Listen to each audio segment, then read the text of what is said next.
So far we've talked about lipids and fatty acids and basically the nomenclature of them as well as how they're assembled into triacylglycerols, or kind of the closest thing that you have to a polymer of lipids. Now what I want to get into is kind of these modifications to triacylglycerols and what their implications are and what they really look like. So we've already talked about our triacylglycerol, where we have our glycerol molecule. I'm going to highlight the glycerol backbone. We have our glycerol backbone right here. What can happen to those is, we have our glycerol backbone, and then we have our different R groups that correspond to our different fatty acids.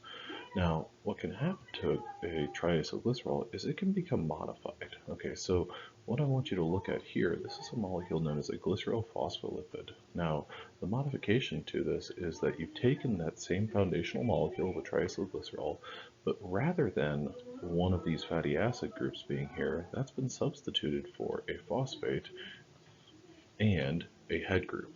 Now these head groups are kind of very different from one another, and they can be quite complicated.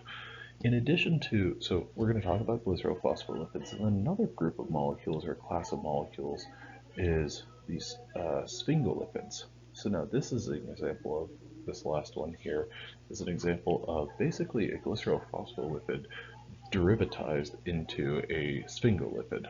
So one thing that I'd like to draw your attention to from kind of a structural standpoint, though, is when you look at this triacylglycerol, well, this this glycerol molecule, that's fairly hydrophobic.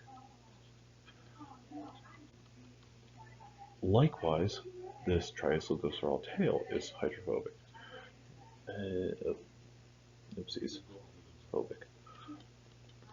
You do have this ester linkage here, but on the whole, we're not dealing with something that's particularly polar. Meanwhile, in glycerophospholipid, well, now you've got this group right here, this phosphate group with a modification with a head group on it. This is going to be a polar end of a triacylglycerol, or a triacylglycerol derivative molecule. Likewise, when we talk about sphingolipids, we've got something that can be even more complicated and have even more modifications to it. Now, we'll be going through each of these sphingolipids, or each one of these to a greater extent in just a moment. So your nonpolar lipids are going to be your energy stores, but your polar lipids, I'm sorry I wrote all over that, your polar lipids are the basis for your lipid bilayers. Okay, so what I want you to think about is these guys right here. I'm going to use, let's go with blue. These guys right here as kind of your basis for your lipid bilayers. Okay, so those head groups, however, those are what are quite variable between individual glycerophospholipids. So what I'd like you to focus on is being able to draw these first four right here. And all of these have unique names. So if that head group, so what I'm highlighting is this X right here, that's going to be the group that is substituted for with any one of these four different structures, or even more than that.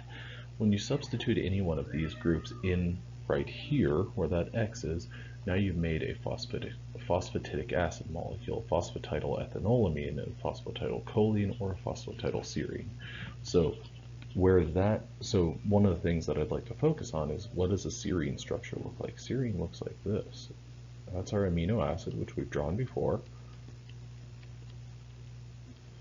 Now, what you'll notice on that CH2OH, okay, so this OH group is basically being replaced with this phosphate group right there. So that will make our phosphatidylserine group.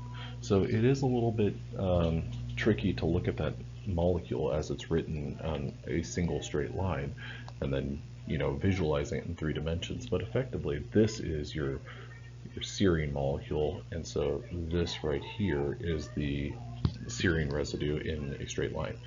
Now each one of these different groups is going to have a different role, but these are major parts of membranes, of lipid bilayers.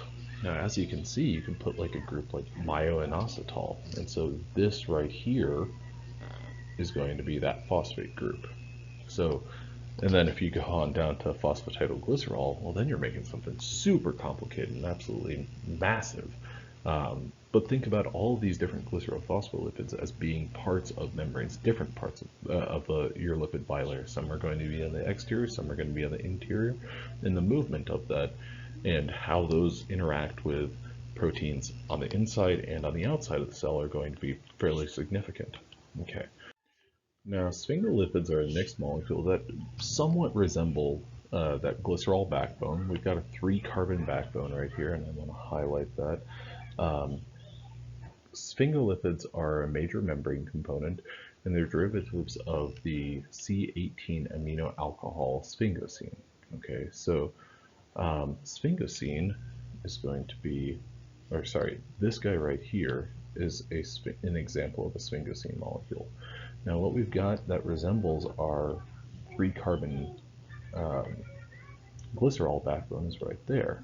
Now what we have are different positions that can be modified, and we're going to make different types of sphingolipids based on that. And that group is going to be right there, where we'll put a different head group, or we'll put a head group on there.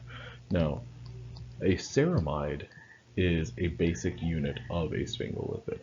Okay, so what that is going to have is, and I'm just going to label these carbons 3, 2, and 1. 3, 2, and 1. You're going to have a fatty acid right here on carbon number 2, and the different lengths of those fatty acids is going to result in a different sphingolipid.